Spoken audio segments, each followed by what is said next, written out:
Hello friends, नमस्कार। स्वागत है आप सभी का पीके एजुकेशन कोर पर। ये पूरी इंडियन पॉलिटी की सीरीज चल रही है, उसी में आज हम आगे डिस्कस करेंगे और जानेंगे प्रधानमंत्री पद के बारे में कॉन्स्टिट्यूशन में क्या क्या प्रावधान है। इससे पहले मैंने राष्ट्रपति को लेकर जितने भी प्रावधान है हमारे कॉन्स्टिट्यूशन में, उसको मैंने डिस्कस किया हुआ है। जिन लोगों ने पुराने वीडियोज नहीं देखे हैं, उसका लिंक डिस्क्रिप्शन में, आप उसे वहां से देख सकते हैं। तो चलिए देखते हैं कि प्रधानमंत्री पद कितना महत्वपूर्ण है हमारे कॉन्स्टिट्यूशन में और वास्तविक सत्ता का कार्यकारी जो होता है वो कौन होता है। तो चलिए बिना देर किए हुए शुरू करते हैं और देखते हैं संविधान में संसदीय व्यवस्था में राष्ट्रपति केवल नाम मात्र का कार्यकारी प्रमुख होता है। ये बहुत ही इंपॉर्टेंट है और कई बार एग्जाम में यहां से क्वेश्चंस उठ जाते हैं। तो केवल बात करी जा रही है नाम मात्र की। नाम मात्र के लिए जब बात आएगी तो राष्ट्रपति की आएगी और जब वास्तविक कार्यकारी की बात आएगी तो यहां पर बात आ जाती है प्रधानमंत्री की।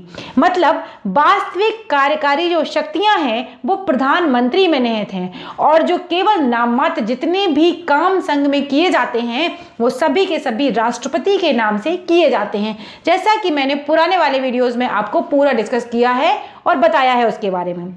जिन लोगों को पीडीएफ चाहिए वो हमें टेलीग्राम पर ज्वाइन कर सकते हैं। पीके एजुकेशन कोर के नाम से आप जाएंगे, आपको वहां पर मिल जाएगा। प्रधानमंत्री पद की नियुक्ति देख लेते हैं, क्या क्या प्रावधान है इसके लिए। संविधान में प्रधानमंत्री के निर्वाचन और नियुक्ति की कोई विशेष प्रक्रिया नहीं है। देखिए क्या बात कही जा रही है, विशेष प्रक्रिया नहीं दी गई है। लेकिन अनुच्छेद 75 जो है, मतलब जो 75 अनुच्छेद है, कई बार एग्जाम में यहां से क्वेश्चन उठा है। अनुच्छेद 75 केवल इतना कहता है कि राष्ट्रपति एक प्रधानमंत्री की नियुक्ति करेगा। लेकिन अब ऐसा नहीं है कि राष्ट्रपति किसी भी व्यक्ति को प्रधानमंत्री नियुक्त कर देगा। सिर्फ बताया गया है कि प्रधानमंत्री एक व्यक्ति की नियुक्ति करेगा, लेकिन ऐसा नहीं कि वो किसी भी व्यक्ति को उठाकर वहां पर बिठा देगा और ये पद दे देगा।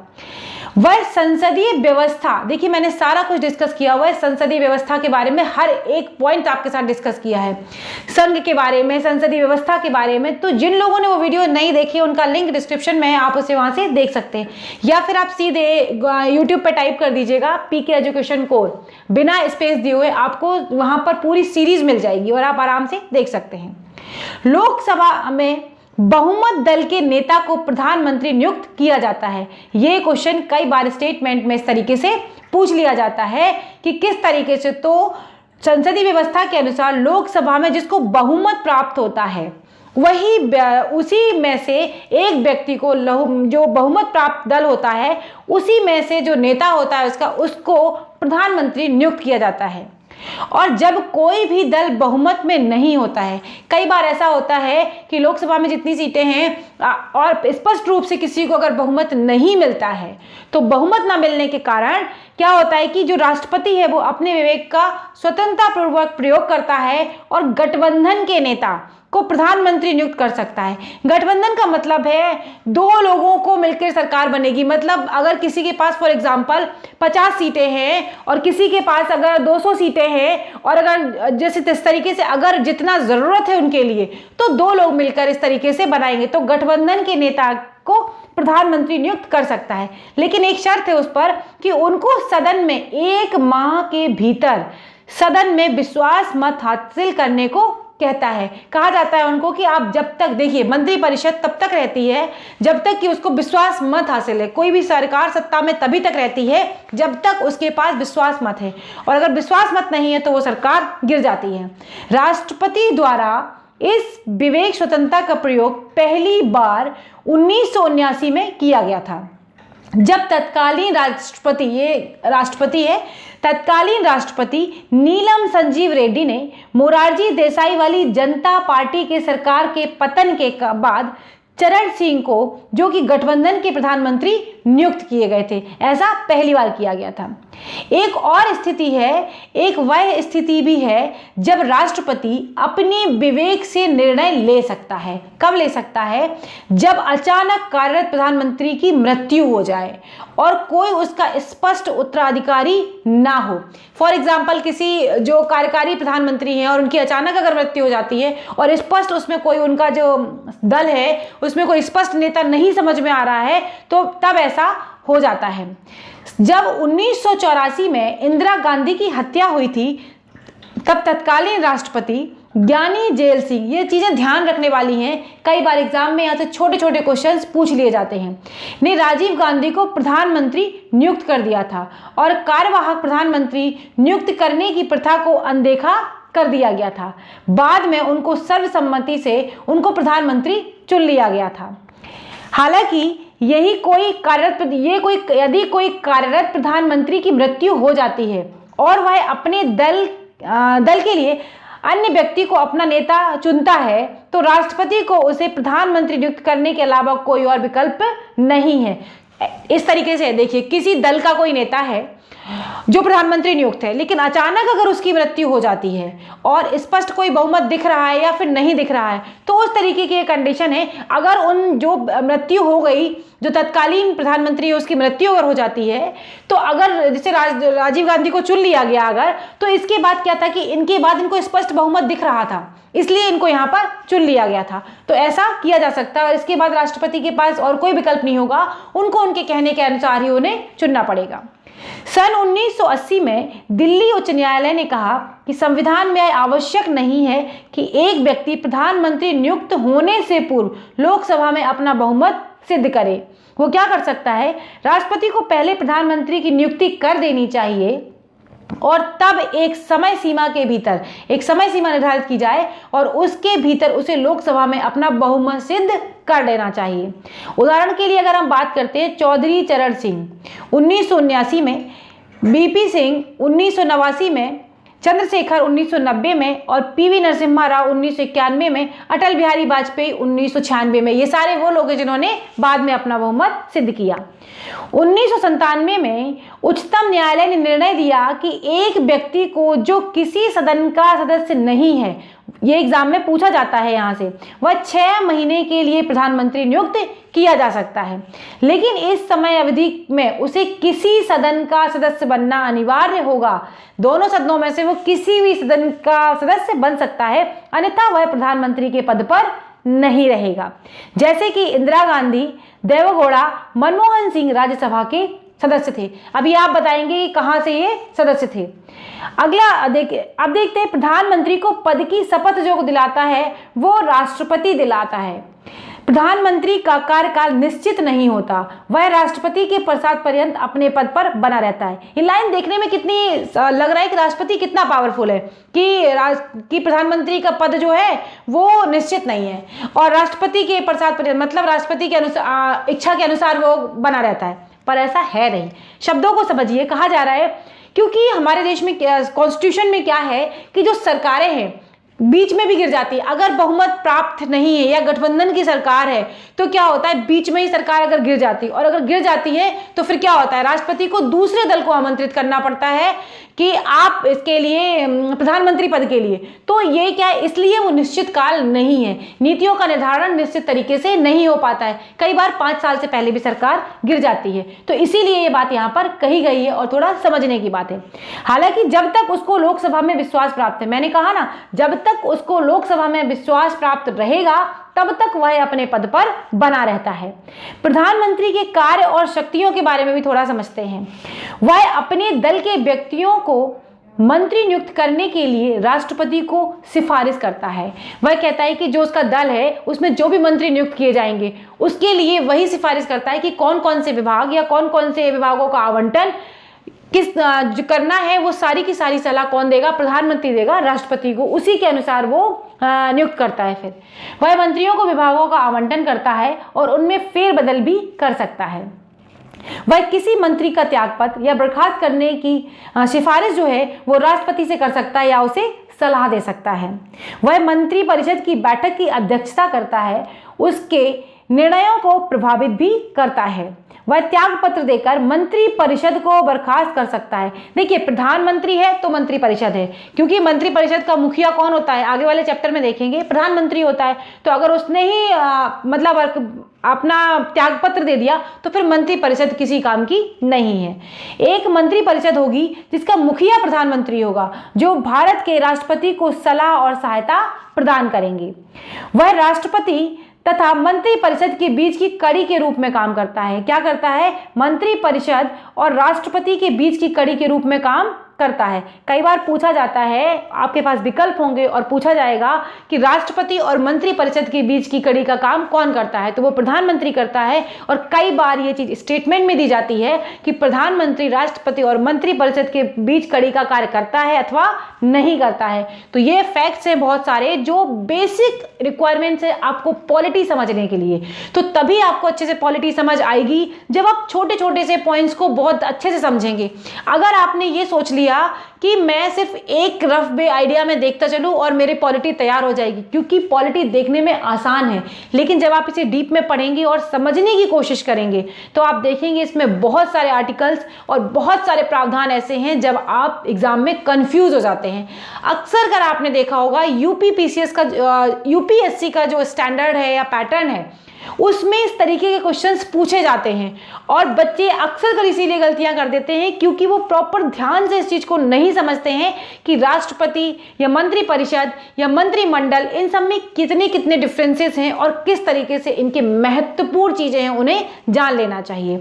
तो जितने भी आप टॉपिक पढ़ते हैं, मैं बार बार आपसे रिक्वेस्ट करती हूँ, प्लीज क्वेश्चन आंसर जरूर लगाएं। जब तक आप क्वेश्चन आंसर नहीं लगाएंगे या क्वेश्चन आंसर राइटिंग नहीं करेंगे, आप अपनी नॉलेज को जज नहीं कर सकते हैं। तो मेरी आपसे बार बार यही रिक्वेस्ट रहती है कि आप क्वेश्चन आंसर लिखें और समझें, तभी जाके आपकी जो मन के विचार हैं या जो आप लिखना चाहते हैं, जो कागज पर आप लिखना चाहते हैं अपने क्वेश्चन के रूप में, वो तभी एक अच्छे से शब्दों में पिरोकर आप सही से लिख पाएंगे जब आप प्रैक्टिस कर रहे होंगे। अगर आप प्रैक्टिस नहीं करेंगे तो आप कितना भी पढ़ लीजिए, आपके इस दिमाग में ढेरों विचार चलेंगे और आप आंसर की लिमिट 250 शब्दों की होती है, आप उसमें नहीं सजो पाएंगे और एग्जामिनर को इम्प्रेस नहीं कर पाएंगे। तो मेरा आपसे यही कहना है कि आप जहां पर भी नोट्स बनाते हैं इनको जरा ध्यान से रखें और ध्यान से पढ़ते रहें। तो मैंने बताया कि प्रधानमंत्री राष्ट्रपति और मंत्रिपरिषद के बीच कड़ी का कार्य करता है। वह राष्ट्रपति को विभिन्न अधिकारियों जैसे भारत का महान्यायवादी, भारत का नियंत्रक महालेखा परीक्षक, संघ लोक सेवा आयोग के अध्यक्ष एवं उसके सदस्यों, चुनाव आयुक्त, वित्त आयोग का अध्यक्ष एवं उनके सदस्यों एवं अन्य की नियुक्ति के संबंध में परामर्श भी देता है। किसे देता है? राष्ट्रपति को। वह राष्ट्रपति को संसद का सत्र आहूत करने एवं सत्रावसान करने के संबंध में भी परामर्श देता है। किसी भी समय लोकसभा का विघटन की सलाह देता है। आगे वाली वीडियोस में पूरा जानेंगे कि संसद में क्या क्या है। तो लोकसभा और राज्यसभा है। राज्यसभा में हम जानते हैं कभी उसका विघटन नहीं होता है, लेकिन लोकसभा का विघटन होता है। हर 5 साल पर लोकसभा बनती है दोबारा। वह सभा पटल पर सरकार की नीतियों की घोषणा भी करता है। ये थोड़ा सा कुछ पॉइंट्स हैं जो मैंने लक्ष्मीकांत से लिए हुए हैं, उनको भी देख लेते हैं। अन्य शक्तियां और कार्य भी इनके क्या क्या हैं। उपरोक्त 3 मुख्य भूमिकाओं के अतिरिक्त प्रधानमंत्री के अन्य भूमिकाएं भी हैं। वह योजना आयोग जो कि अब नीति आयोग बन चुका है। आप बताएंगे नीति आयोग का अध्यक्ष उपाध्यक्ष कौन है, और ये बताएंगे कि नीति आयोग कब बना था, और ये भी बताएंगे कि योजना आयोग कब बना था।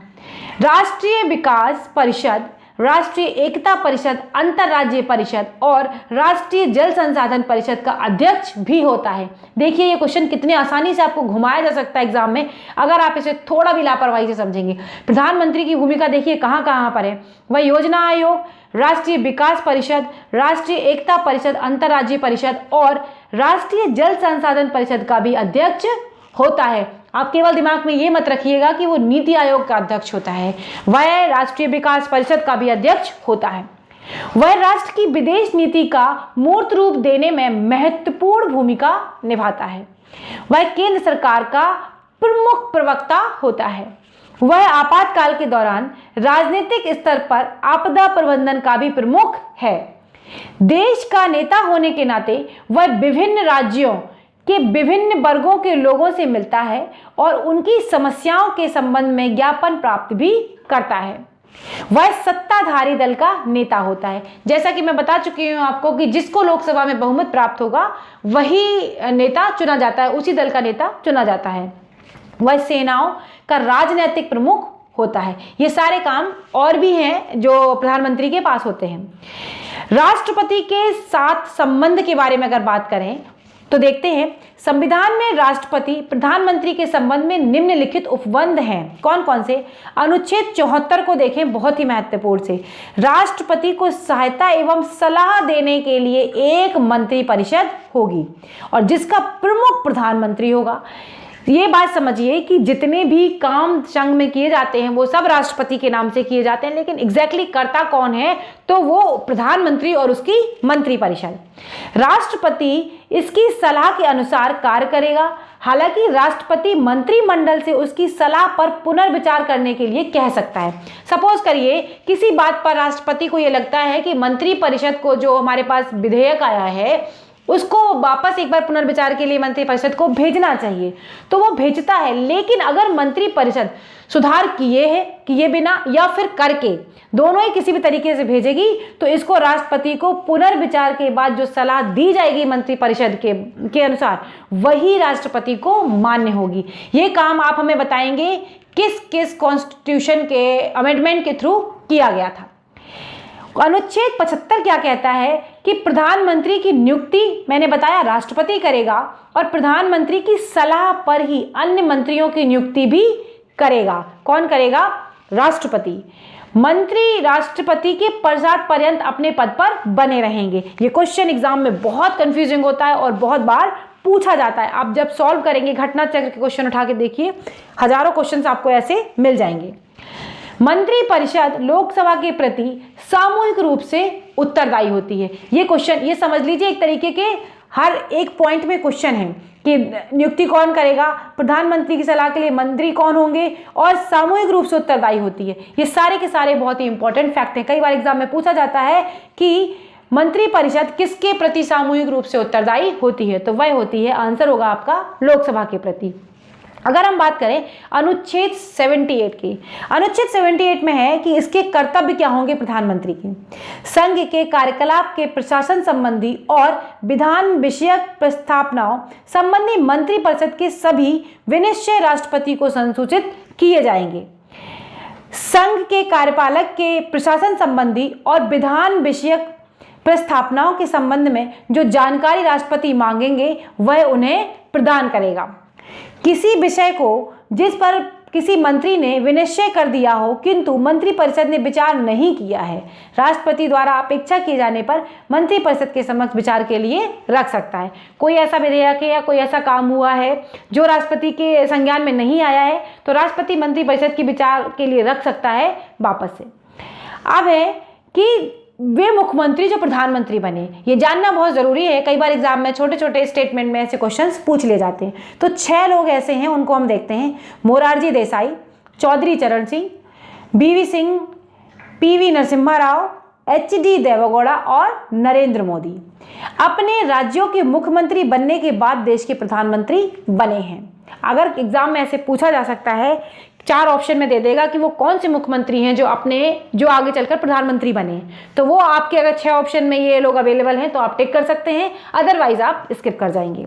मोरारजी देसाई तत्कालीन बंबई राज्य के 1952 से 56 की अवधि तक मुख्यमंत्री थे, जो मार्च 1977 में देश के पहले गैर कांग्रेसी प्रधानमंत्री बने थे। कौन बने थे? ये बने थे मोरारजी देसाई। मोरारजी देसाई के बारे में बताया जा रहा और कहा जा रहा कि मोरारजी देसाई जो मार्च 1977 में देश के पहले गैर कांग्रेसी, देखिए बात कर रहे हैं, गैर कांग्रेसी प्रधानमंत्री बने।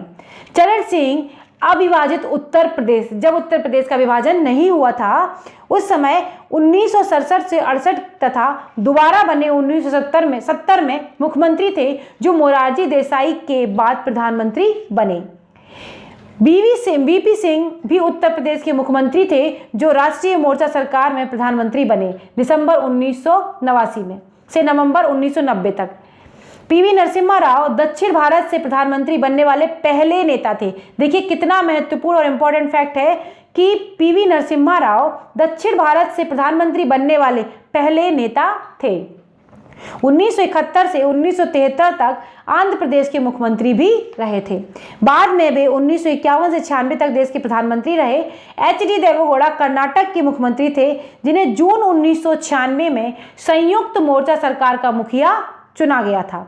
नरेंद्र मोदी की अगर बात करें तो करंट में सभी को ही पता है कि ये गुजरात के मुख्यमंत्री रहे थे और मई 2014 में प्रधानमंत्री बनने तक वो क्या थे, गुजरात के मुख्यमंत्री थे। 2001 से 2014 तक 4 बार वो गुजरात के मुख्यमंत्री रह चुके थे, उसके बाद वो प्रधानमंत्री बने। तो ये पूरा वीडियो था जो मैंने आपके साथ डिस्कस किया कि प्रधानमंत्री पद की क्या क्या विशेषताएं हैं, क्या क्या उनके कार्य हैं और किस तरीके से वो कार्य करते हैं मंत्रिपरिषद के साथ मिलकर या राष्ट्रपति के साथ मिलकर।